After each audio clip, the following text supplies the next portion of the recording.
Hello बच्चों, मैं Arvind Kumar Euler's institute के ऑनलाइन क्लास में आप सभी का स्वागत करता हूं। कैसे हो बच्चों? उम्मीद है आप सब अच्छे होंगे, स्वस्थ होंगे और घर पे ज़बरदस्त तरीके से मन लगाकर पढ़ाई कर रहे होंगे। अगर ये बात सच है तो आप कमेंट में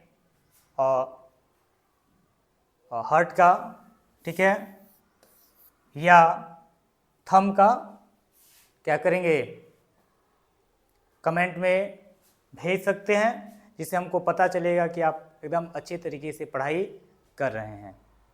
तो आइए, आज के लिए मैं एक बहुत ही ज़बरदस्त और बहुत ही इम्पोर्टेंट टॉपिक आपके लिए लेकर आया हूँ। तो आइए उसको समझते हैं और जानते हैं, ठीक है ना। तो आज का जो लेक्चर नंबर है, ये आपका लेक्चर नंबर क्या होने वाला है? 5 होने वाला है। फिजिक्स का लेक्चर नंबर आज क्या होने वाला है? 5 होने वाला है, ठीक है। तो आइए देखते हैं। अगर आप लेक्चर नंबर 1, 2, 3, 4 नहीं देखे हैं तो आप देख सकते हैं, ठीक है ना, आप पीछे जाकर देख सकते हैं। और लेक्चर नंबर 4, 3, 2 ये सब अगर देखकर ये अगर वीडियो आप देखिएगा तो आपको और भी अधिक क्या होगा, समझ में आएगा। तो आइए शुरुआत करते हैं आज के टॉपिक का। और आज का जो टॉपिक है वो बहुत ही ज़बरदस्त होने वाला है। आज का टॉपिक है गोलीय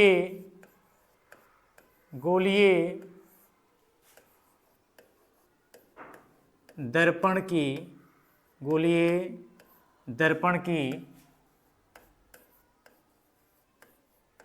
फोकस दूरी एवं वक्रता त्रिज्या में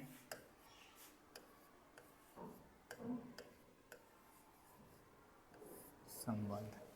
गोलीय दर्पण की फोकस दूरी एवं वक्रता त्रिज्या में संबंध। इंग्लिश में इसको बोल सकते हैं relation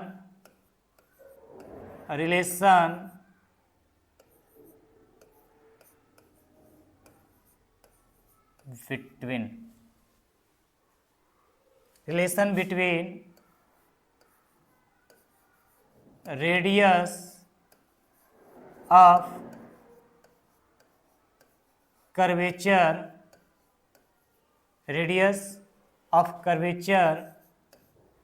and focus length in spherical mirror। spherical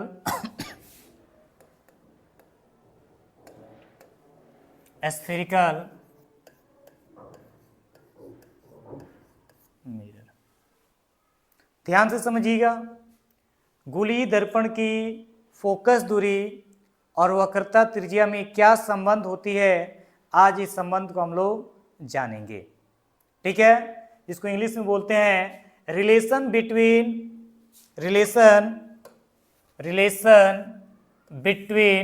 radius of curvature and focus length in spherical mirror. आइए जानते हैं कि गोलीय दर्पण की फोकस दूरी और वक्रता त्रिज्या में क्या संबंध होती है। तो ध्यान दीजिएगा, हम कह सकते हैं कि जो गोलीय दर्पण की जो फोकस दूरी होती है, लिख सकते हैं कि गोलीय दर्पण की फोकस दूरी। अब ध्यान दो बाबू, गोलीय दर्पण की जो फोकस दूरी होती है उसे हम एफ से सूचित करते हैं। गोलीय दर्पण की फोकस दूरी क्या कर सकते हैं? वक्रता त्रिज्या, वक्रता त्रिज्या। तो आप यदि पीछे का क्लास पढ़े होंगे तो आपको पता होना चाहिए वक्रता त्रिज्या को कैपिटल आर से क्या करते हैं, सूचित करते हैं। तो गोलीय दर्पण की फोकस दूरी जिसे स्मॉल एफ से सूचित करते हैं वह वक्रता त्रिज्या की क्या होती है, आधी होती है। क्या होती है, आधी, आधी होती, आधी होती है। क्या होती है, आधी होती है।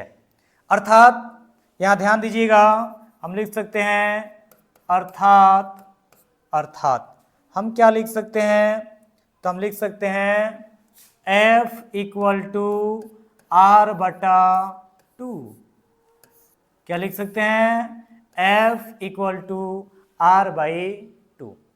ये हमारे कहने का मतलब है कि गोलीय दर्पण की जो फोकस दूरी होती है वक्रता त्रिज्या के आधी होती है, पहली बात। दूसरी बात हम कर सकते हैं, ध्यान दीजिएगा, हम कर सकते हैं गोलीय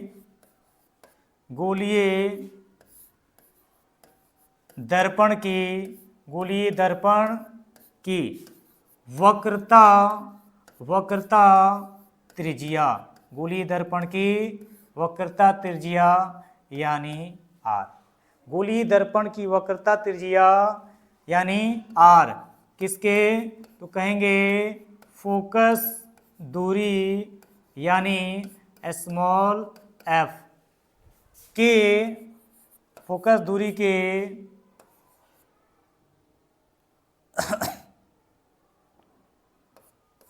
दो गुनी या दुगुनी बोल सकते हैं, दोगुनी होती है। लिखेंगे अर्थात, क्या लिखेंगे, अर्थात। क्या लिख सकते हैं, तो अर्थात में लिख सकते हैं R बराबर हम लिख सकते हैं 2F।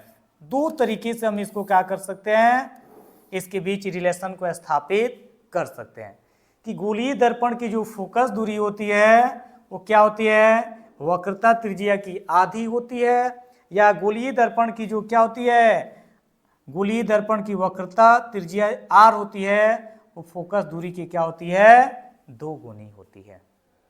आई होप ये बात आपको समझ में आ रही होगी। आइए बात करते हैं, एक फिगर के माध्यम से समझते हैं, ध्यान दीजिएगा। यानी यहाँ पे हम क्या करते हैं, एक गोलीय दर्पण बनाते हैं, तो ये मान लेते हैं इसका क्या है, ये इसका जो है वक्रता सॉरी ध्रुव है, इधर इसका वक्रता क्या है, केंद्र है, जिसको हम लोग C से सूचित करते हैं। इसको अगर मिला दें इसको हम लोग बोलते हैं प्रधान अक्ष बोलते हैं, और इसके बीचों बीच में क्या होगा, F होगा, यानी मुख्य फोकस होगा। तो आप सब जानते हैं कि यहाँ से लेकर, ध्यान दीजिएगा, यहाँ से लेकर और यहाँ तक की जो दूरी होती है यही होती है फोकस दूरी यानी स्मॉल f, और यहाँ से लेकर और यहाँ के बीच की जो दूरी होती है ये होती है कैपिटल R। यानी यहाँ से लेकर, ध्यान दीजिएगा ऐसे बना रहे हैं, यहाँ से लेकर यहाँ तक की जो दूरी होती है ये होती है वक्रता त्रिज्या R, और यहाँ पे ध्यान दीजिएगा, और यहाँ से यहाँ की जो दूरी होती है ये होती है फोकस दूरी यानी F। अब दोनों में क्या संबंध होती है, तो देख सकते हैं आपके सामने लिखा है गोलीय दर्पण की फोकस दूरी वक्रता त्रिज्या की आधी होती है, वक्रता त्रिज्या यहाँ की लगा सकते हैं कि आधी होती है। तो यहाँ F बराबर क्या लिख सकते हैं, R/2, या कह सकते हैं गोलीय दर्पण की वक्रता त्रिज्या फोकस दूरी के 2 गुनी होती है, अर्थात R बराबर 2F। आ रही है बात समझ में। अब ध्यान दीजिए, इसे बहुत सारे क्वेश्चन एग्जाम में पूछे जाते हैं। आपको गोलीय दर्पण दे देगा, फोकस दूरी दे देगा, आपसे कहेगा वक्रता त्रिज्या निकालें, ठीक है। तो एक क्वेश्चन को हम लोग बाद में पढ़ेंगे, आपके एग्जाम में सीधा पूछा जा सकता है कि सिद्ध करें, क्या करें जी, सिद्ध करें। इसको प्रूफ करने के लिए पूछा जा सकता है, सिद्ध करें, ठीक है, F equal to R by two, सिद्ध करें F equal to R by two या R बराबर क्या 2F। यानी ये जो आपको संबंध दिख रहा है, इस संबंध को आपको सिद्ध करने के लिए पूछेगा और कंडीशन दे देगा। आपको सिद्ध करना है अवतल दर्पण में, किस में करना है, अवतल दर्पण में, या आपसे कहेगा कि इसको प्रूव कीजिए उत्तल दर्पण में। ये एग्जाम के लिए बहुत ही महत्वपूर्ण टॉपिक है, ठीक है ना। ये क्वेश्चन अक्सर एग्जाम में पूछे जाते हैं। तो आइए एक एक करके, एक बार अवतल दर्पण में और एक बार उत्तल दर्पण में, दोनों को क्या करते हैं, व्यंजक प्राप्त, इसको सिद्ध करते हैं। तो आइए देखते हैं। तो हेडिंग या क्वेश्चन लिख सकते हैं या इसको हेडिंग डाल सकते हैं, ठीक है ना। लिख सकते हैं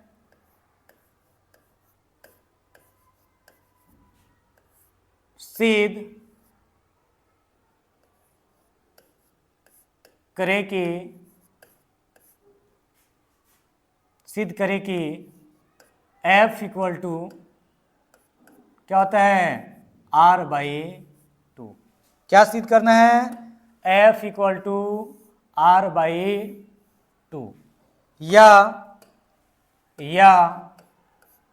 R बराबर 2F, R बराबर,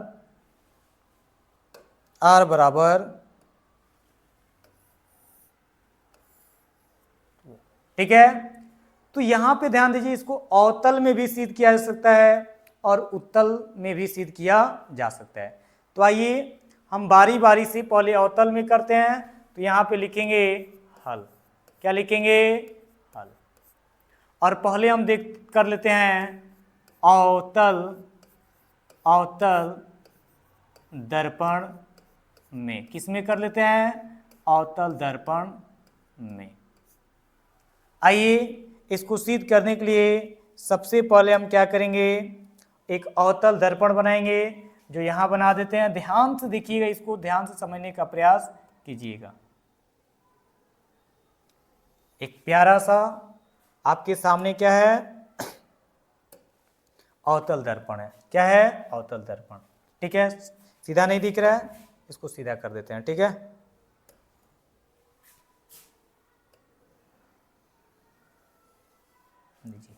एक प्यारा सा अवतल दर्पण है, इस पे हम क्या कर देते हैं, कलई कर देते हैं। क्या कर देते हैं, कलई कर देते हैं। इससे यह पता चल रहा है कि इसका परावर्तक सतह धंसा हुआ है, अब उभरे हुए भाग पे कलई किया गया है। इसका अर्थ है कि ये क्या है, अवतल दर्पण। चाहे तो लिख सकते हैं ऊपर या नीचे, ये क्या है, अवतल दर्पण है। क्या है, अवतल दर्पण है, ठीक है। अब ध्यान दीजिएगा, अवतल दर्पण है तो इसका यहाँ पे, इसके बीचों बीच, ठीक है ना, इसका होगा क्या, ध्रुव, ठीक है। इधर इसका होगा वक्रता केंद्र। क्या होगा, वक्रता केंद्र। इसके बिल्कुल बीचों बीच क्या हो जा रहा है जी, इसके बीचों बीच होगा मुख्य फोकस, ठीक है। अब हम क्या करते हैं, ध्यान दीजिएगा, एक किरण को भेजते हैं कहाँ पे, प्रधान अक्ष के समानांतर। तो ध्यान दीजिएगा, एक किरण हमने यूं भेजा प्रधान अक्ष के समानांतर। इस पे एरो का चिन्ह लगा दे रहे हैं। ये एरो का चिन्ह दर्शा रहा है कि एक किरण कहाँ जा रही है, प्रधान अक्ष के समानांतर। मान लेते हैं ए से जा रही है और इस बिंदु को क्या मान लेते हैं, इस बिंदु को मान लेते हैं। और हम जानते हैं कि प्रधान अक्ष के समानांतर चली किरणें जब भी अवतल दर्पण से टकराती है तो प्रधान अक्ष के फोकस से होकर गुजरती है। यानी अब यहाँ से ये क्या होगी, फोकस से होकर गुजरेगी। कहाँ से होकर गुजरेगी, फोकस से होकर गुजरेगी। और हम जानते हैं कि इस दर्पण के किसी भी सतह पे अगर लंब डालना हो तो कहाँ से डालते हैं, वक्रता केंद्र। तो यहाँ से हम इस पे क्या कर देते हैं,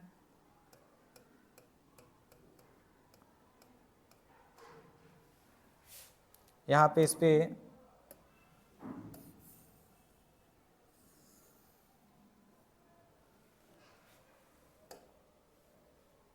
लम डाल देते हैं। क्या डाल देते हैं? लम।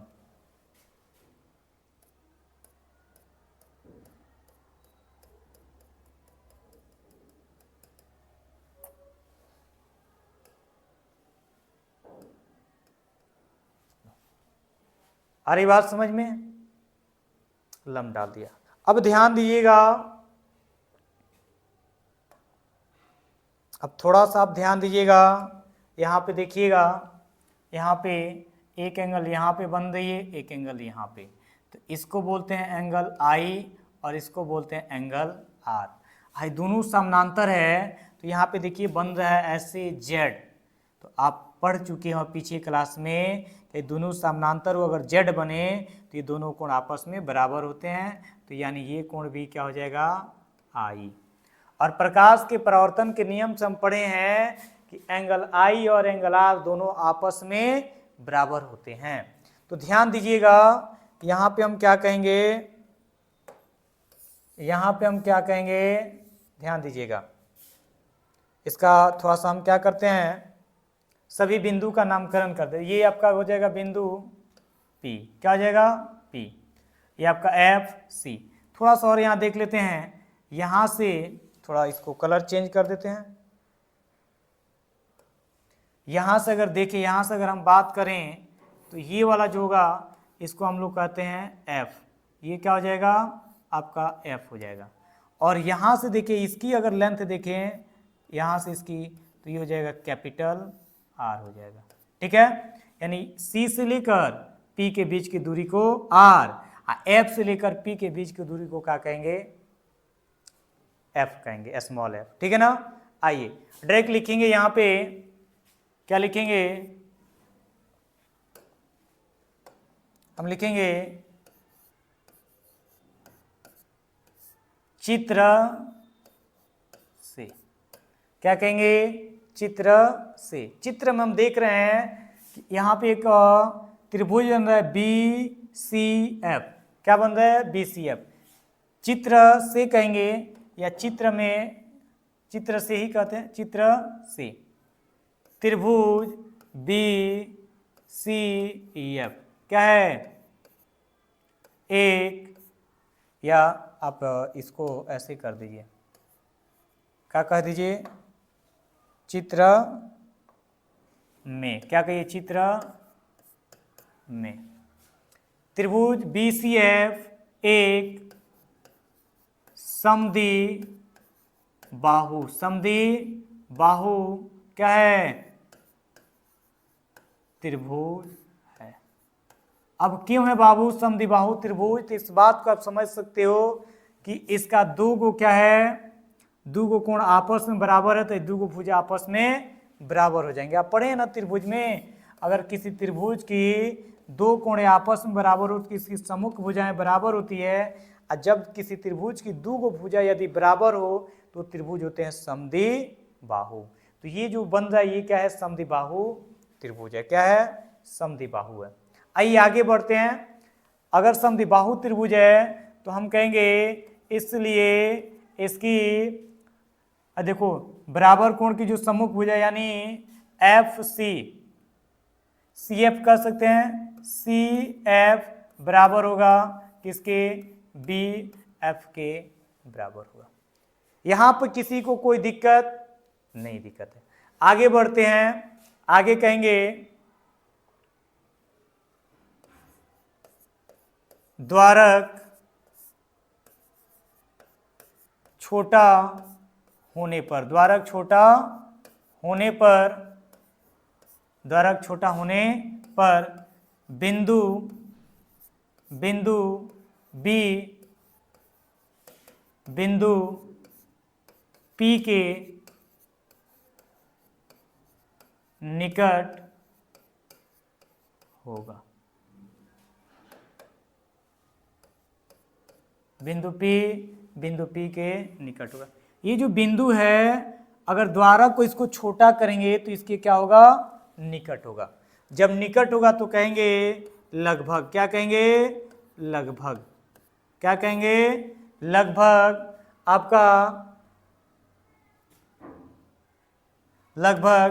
आपका बी एफ और क्या आपका पी एफ ये आपस में क्या होंगे, बराबर होंगे। आपका बी एफ, ये जो आपका बी एफ है और यहां से आपका जो पी एफ है ये आपस में बराबर होगा। थोड़ा सा आगे बढ़ेंगे तो ध्यान दीजिएगा, ये बी एफ है सी एफ के बराबर है, तो यहाँ पे हम क्या लिख सकते हैं, हम लिख सकते हैं सी एफ बराबर क्या, पी एफ।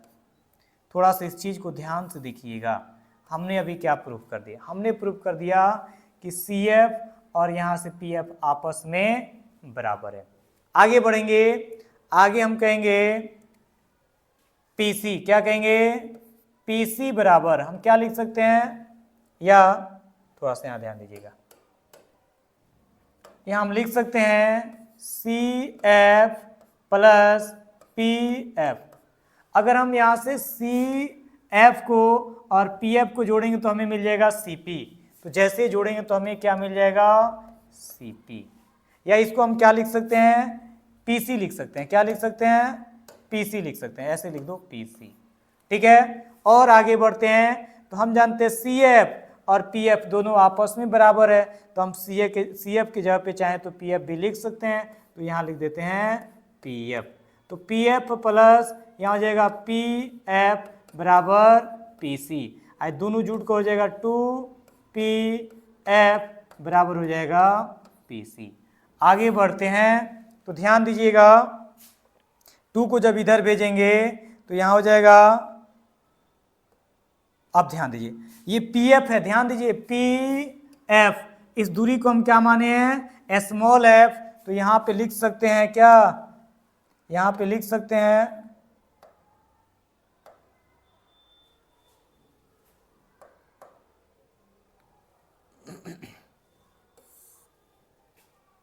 यहाँ पे